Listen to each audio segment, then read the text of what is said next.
பனித்துளிகள் December 1, 2025 இன்றைய தியானத்திற்கான தலைப்பு இயேசுவோடு நகர்வது. தியான வசனம் யோவான் 11:24. அதற்கு மார்த்தாள், உயிர்த்தெழுதல் நடக்கும் கடைசி நாளிலே அவனும் உயிர்த்தெழுந்திருப்பான் என்று அறிந்திருக்கிறேன் என்றாள். சமீபத்துல எனக்கு 4 சக்கர வாகனம் பழுதாகிவிட்டது. வாகனம் பழுது பார்க்கும் இடம் 1 மைல் தூரத்துல இருந்தது. நடந்து செல்லலாம் என்று முடிவு செய்து ஒன்றை கவனித்தேன். அனைவரும் என்னை விட மிகவும் வேகமாக சென்று கொண்டிருந்தார்கள். ஆனா இது ஒன்றும் பெரிய ஏவுகண அறிவியல் கண்டுபிடிப்பு இல்லை. நடந்து செல்பவர்களை விட ஊர்திகளில் செல்பவர்கள் வேகமாக செல்வார்கள். அப்பொழுதுதான் நான் ஒன்றை உணர்ந்தேன். நாம் எப்பொழுதும் மிகவும் வேகமாக நகர்ந்து கொண்டிருக்கிறோம். நான் எப்படி நகர்ந்து செல்லுகிறேன் என யோசித்தேன். ஆனா அதே நேரம் மற்றொன்றையும் உணர்ந்தேன். தேவனும் என்னுடைய கால அட்டவணைக்கு ஏற்ப வேகமாக நகர வேண்டும் என்று விரும்புகிறேன். அவர் நண்பர்களை, அதாவது சீஷர்களை சில நேரங்கள்ல விரக்தி அடைய செய்தது. நாம் யோவான் 11ஆம் அதிகாரத்துல வாசிக்கலாம்.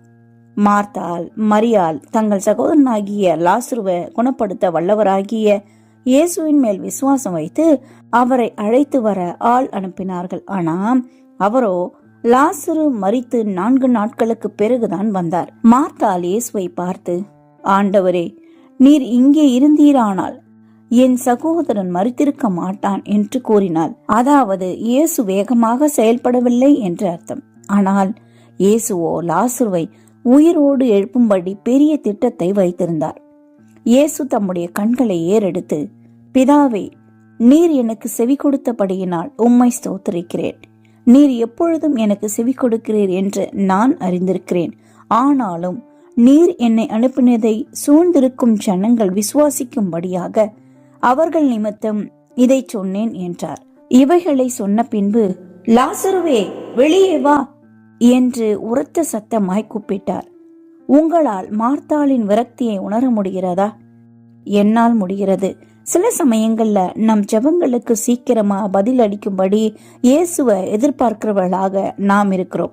சில வேளைகளில அவர் தாமதிப்பது போல காணப்படலாம்.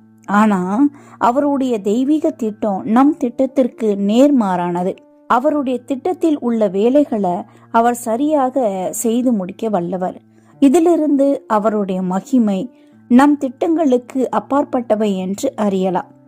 இயேசு உங்கள் ஜெபத்திற்கு பதிலளிக்காமல் நீங்கள் விரக்தி அடைந்து பின்னர் அவர் ஒரு பெரிய திட்டத்தை உங்கள் வாழ்வில் நிறைவேற்றுகிறார் என்பதை நீங்கள் எப்பொழுது உணர்ந்தீர்கள்?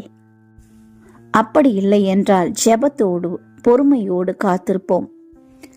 தேவன் அவருடைய சமயத்தில் ஏற்ற காலத்தில் நன்மையானதை செய்வார். இல்லை என்றால் ஜெபத்தோடு பொறுமையோடு காத்திருப்போம். தேவனுடைய நாம மகிமைப்படும்படியாக அவருடைய சமயம் வரும்பொழுது அது நமக்கு நன்மையானதாக முடியும் என்று விசுவாசிப்போம். தேவன் நம்மை ஆசீர்வதிப்பார். உங்கள் அனைவருக்கும் புதிய மாதத்தின் வாழ்த்துக்கள். இந்த மாதம் முழுவதும் நீங்கள் தேவனோடு அதிகமாய் இருக்கும்படியாய் வேண்டுகிறேன். தேவன் நம்மை ஆசீர்வதிப்பார். இந்த நாள் உங்களுக்கு இனிய நாளாய் இருக்கட்டும்.